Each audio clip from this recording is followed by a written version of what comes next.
Hello everybody and welcome back to another EDH gameplay video brought to you by Affinity for Commander. My name is Martin and today we have a battle for you between an Elvish Inventor, a Spirit-Loving Bird, a Master of Metalcraft and a Giant Robot Mechazord. But before we begin, I'd like to personally thank all of the absolutely amazing patrons listed on screen for their heartwarming generosity. We wouldn't be able to continue making videos such as these without your support, so thank you. Also, if you decide to make a purchase from any of these websites, then be sure to do so via our affiliate link in the video description. It won't cost you anything extra, but it really helps out the channel. And if you haven't already, then go and check out altersleeves.com, where you can find thousands of super cool designs on perfect fit sleeves to really bling out your decks. Just be sure to quote us as the ones who sent you. But that is enough of that, let's take a look at those opening hands. I am playing my Breya Ethereum Shaper deck, which focuses heavily on artifact synergies. I also run multiple cards with Metalcraft or artifact dependent effects, as well as plenty of planeswalkers that allow me to benefit from my collection of robots. I keep an opening hand consisting of Artificer's Epiphany, Duretti and Genius Iconoclast, Refurbish, Boros Garrison, Opal Palace, a Plains, and a Swamp. I am playing my Kykar Wind's Fury deck, which is packed full of high value instants and sorceries. I also run a decent amount of control spells and run a couple of cheeky infinite combos to bring the game to a finish. My opening hand is made up of Path to Exile, Serra Ascendant, Talisman of Progress, Dak Faden, Felwar Stone, Flooded Strand, and River Glide Pathway. Terrence is playing his Shorikai Genesis Engine deck, which looks to control the board with a variety of counter and removal spells. He also runs a lot of token support spells, as well as a surprising amount of recursion for a deck without green or black. Terrence's starting hand contains Swords to Plowshares, Idol of Oblivion, Anointed Procession, Wrath of God, Ash Barrens, Glacial Fortress, and a Plains. And finally, Thomas is playing his Rashmi Eternity's Crafter deck, which aims to abuse his commander's ability by casting low mana value instant spells in everybody else's turns. He runs a strong ramp package in order to acquire the mana to do this with, as well as a lot of spells that untap his permanents to maximise the usefulness of his mana dorks. Thomas keeps a starting hand of Elvish Mystic, Simic Signet, Mind's Desire, Ulamog the Ceaseless Hunger, Hinterland Harbour, and 2 forests. I start the game off by playing a Plains and pass to Alex. I play Flooded Strand and immediately pay 1 life to sacrifice it. I search my library for Plateau, put the land onto the battlefield, and cast Serra Ascendant. Happy with my strong start, I pass the turn. Thomas plays a Forest and casts Elvish Mystic before ending his turn. Terence plays a Plains and passes to Martin. I play a Swamp and pass. I play a River Glide Pathway and then move to combat. I attack Thomas with my Ascendant, and unable to block the flyer, he takes 6 damage. I gain 6 life from the Monk's lifelink and move to my post-combat main phase. Here I cast Talisman of Progress and end my turn. Thomas plays an island and casts Simic Signet. Moving to combat, Thomas attacks Alex with his elf, dealing him 1 damage, and passes to Terence. Terence plays Prairie Stream, which enters tapped, and passes. I play Seat of the Synod and tap out to cast Artificer's Epiphany. I draw 2 cards, discarding none thanks to my artifact land, and discard down to 7 before ending my turn. In my turn, I play Wooded Foothills and then cast Dak Faden. I activate the Planeswalker's -2 ability, gaining control of Thomas's Signet, then sacrifice my fetch land. I pay 3 life to put Steam Vents into play untapped this way, cast Felwar Stone, and pass to Thomas.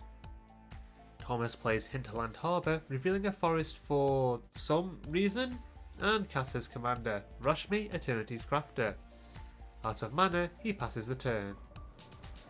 Terence plays Glacial Fortress and ends his turn without casting anything. I play Command Tower and tap out to cast my commander, Breya, Ethereum Shaper. I make 2 1/1 Thopters of flying thanks to Breya's ETB, and pass to Alex. I start my turn by casting my commander, Kykar Wind's Fury. Next I cast Serum Visions, creating a 1/1 Spirit with flying with my commander's ability. I draw a card, scry 2, putting one of these cards on the top of my library and the other on the bottom. Not yet finished, I activate Dakrane's +1 ability, drawing 2 more cards and discard 2 cards. I then play Nimbus Maze as my land for turn and pass. Thomas plays a forest and casts Nissa, Vastwood Seer.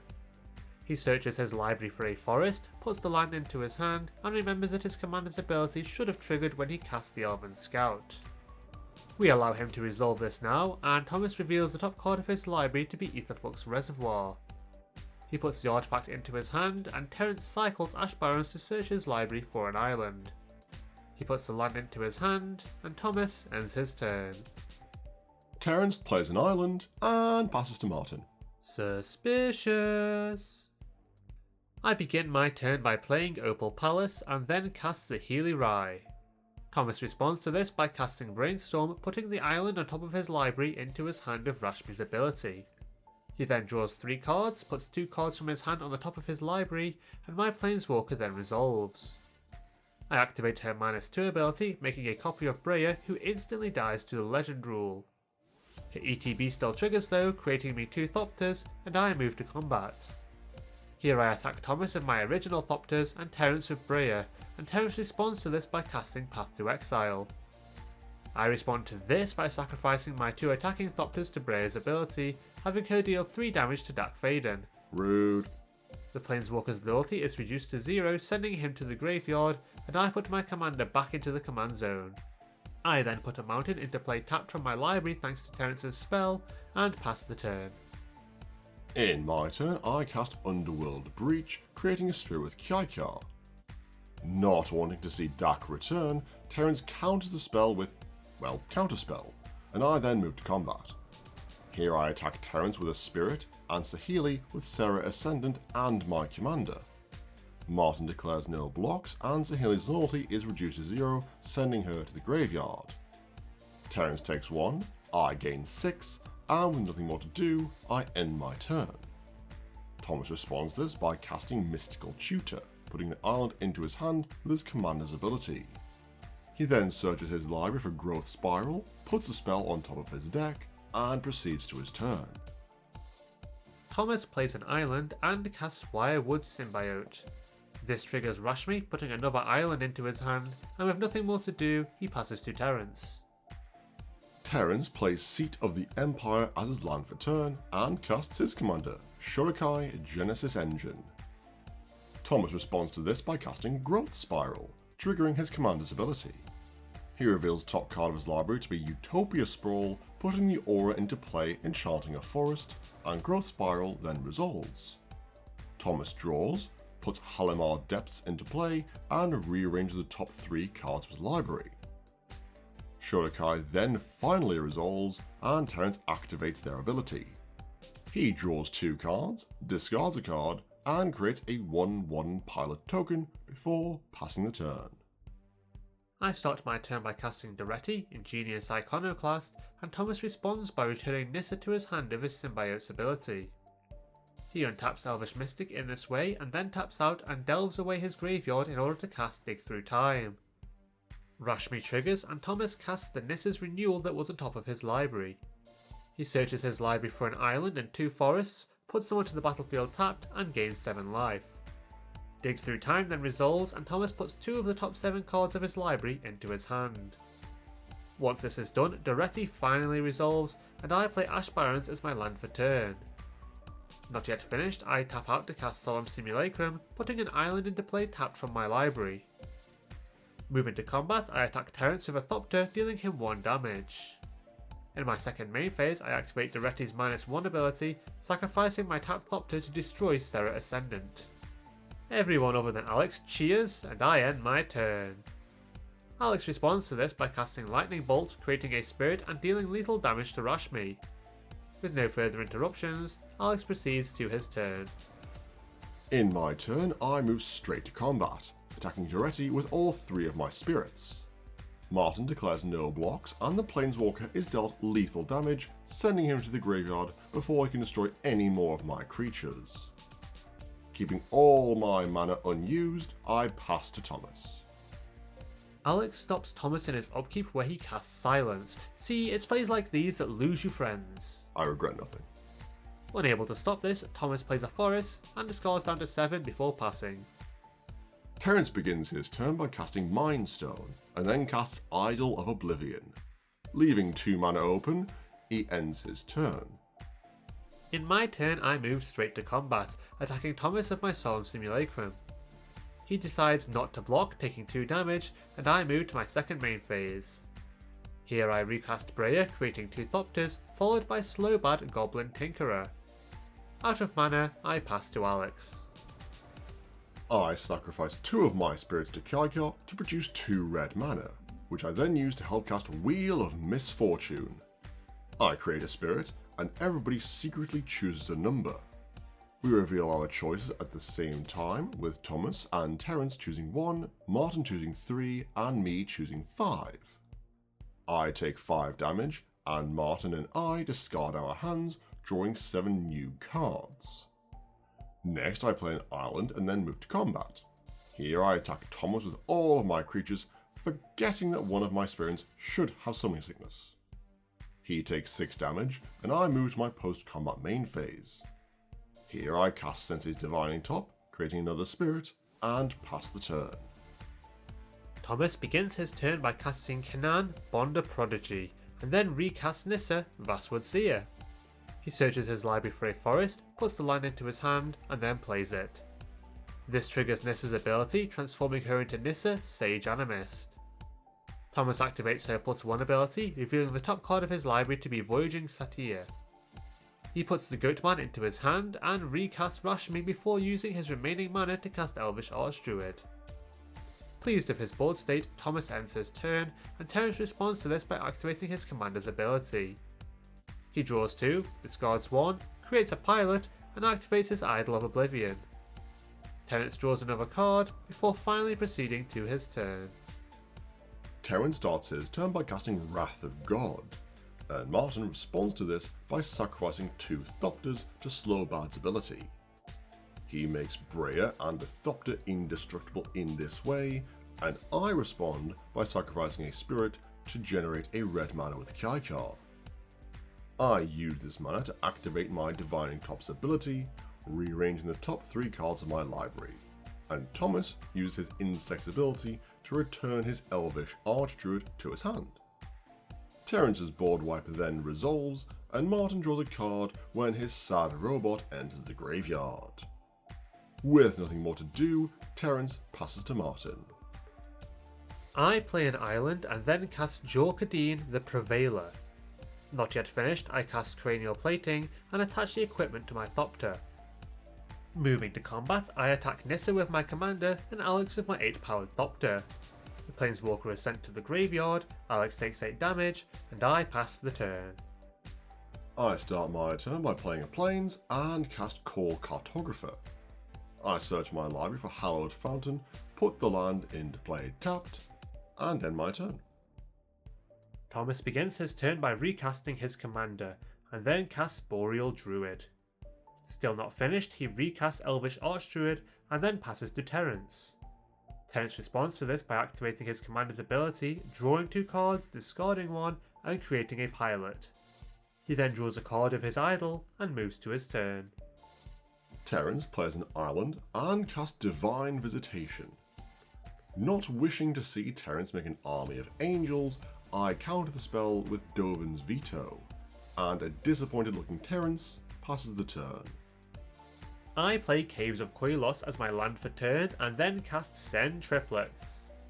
Next I cast Tezzeret, Artiface Master, and use his 0 ability to draw 2 cards. Moving to combat, I attack Terence with Jor-Kadeen and my Thopter, and he responds by exiling my warrior with Swords to Plowshares. I gain 8 life, and Terence takes 6 damage from my creature. Out of mana, I end my turn, and Alex responds by activating his Divining Top. He rearranges the top 3 cards of his library, then taps the top to draw a card, putting the artifact on top of his deck. Not yet finished, Alex casts Mystical Tutor. He searches his library for Dramatic Reversal, puts the spell on top of his library, and proceeds to his turn. I begin my turn by casting Isochron Scepter, imprinting the Dramatic Reversal that I just tutored for under the artifact. Next, I recast Kykar and then tap all 3 of my mana rocks to float 3 mana. I then cast the imprinted Dramatic Reversal to untap the rocks and the scepter, netting me 1 mana, and repeat the process over and over again to generate a large amount of mana. This also creates me 24,601 spirits thanks to Kykar seeing me cast the reversal, and with my victory all but assured, I pass to Thomas. In his turn, Thomas casts Fierce Empath, putting See the Unwritten into his hand of Rashmi's trigger. He then searches his library for Emrakul, the promised end of the Empath's ETB, and casts the Eldrazi Titan. Miraculously, Alex has no answer to this, and Thomas chooses to gain control of Alex during his next turn. So rude! Not yet finished, Thomas casts Abundance and passes the turn. Terence responds to this by tapping his commander, drawing 2 cards, and discarding 1. He then creates a pilot token and proceeds to his turn. Terence plays a Plains and then casts Scholar of the Lost Trove. He uses the Sphinx's ETB to cast the Wrath of God in his graveyard, wiping the board of creatures, and ends his turn. I start my turn by playing Darksteel Citadel, and then activate Tezzeret's 0 ability, drawing 2 cards. Next I cast Tezzeret, Master of the Bridge, and use his cost reduction static ability to cast Sharuum the Hegemon for only 3 mana. I use the Sphinx's ETB to return the Send Triplets in my graveyard to the battlefield, and pay a life to add a black to my mana pool with Caves of Quelos. I then use this mana along with my remaining land to cast Tezzeret, Master of Metal, which I'm sure you'll agree is pretty insane for only 2 mana. Do you have enough Tezzerets yet? Never! I activate this Tezzeret's +1 ability, revealing cards from the top of my library until I find Unwinding Clock, and then cast the artifact for free. This is getting a bit out of hand. Not yet finished, I activate my Master of the Bridges +2 ability, dealing 6 damage to each of my opponents and gaining 6 life. Pretty pleased with my turn, I pass to Alex. Martin untaps both of his artifact lands in my untap step, and Thomas takes control of my turn. He starts things off by creating a large amount of mana with my Scepter Reversal combo, casts Grand Abolisher, and then casts Soulfire Grandmaster. Next, he recasts Kykar, closely followed by Snapcaster Mage. Thomas chooses to give the Wheel of Misfortune in my graveyard flashback, and cast a spell, creating a Spirit with Kykar. Everybody secretly chooses a number, with Thomas choosing a number for both himself and I. The choices are revealed with Thomas and Martin choosing 0, Terence choosing 3, and Thomas choosing for me to choose 25. I lose 25 life, and Terence and I both discard our hands, drawing 7 new cards. Not yet finished with my turn, Thomas casts Jeskai Ascendancy. He then draws and discards over and over again by casting Dramatic Reversal a bunch of times with Isochron Scepter, which triggers my newly cast enchantment. Eventually, he casts Spell Seeker, searching what is left of my library for Comet Storm. Thomas then casts a spell where X is 100 and kicks the spell once. He targets Terence and Martin, knocking them both out of the game in one fell, fiery swoop, and I gain 200 life thanks to Soulfire Grandmaster. This matters not though, as Thomas taps my Talisman of Progress to generate a blue mana, dealing me 1 damage. He then uses my Scepter to untap the Talisman, and repeat this process until my life total is reduced to 0, winning him the game. Well, that is it for another game. I hope that you enjoyed seeing Thomas swoop in and steal victory from Alex with his own win condition. So funny. Don't forget that you can help to support the channel in 4 quick and easy ways. liking this video, subscribing, hitting the bell icon, and leaving us a comment. I read every one. Also, if you really like the channel, then consider checking out our Patreon page, where you can find rewards such as custom tokens and playmats for as little as $1 a month. That's all for now though, we'll see you next time. Stay awesome!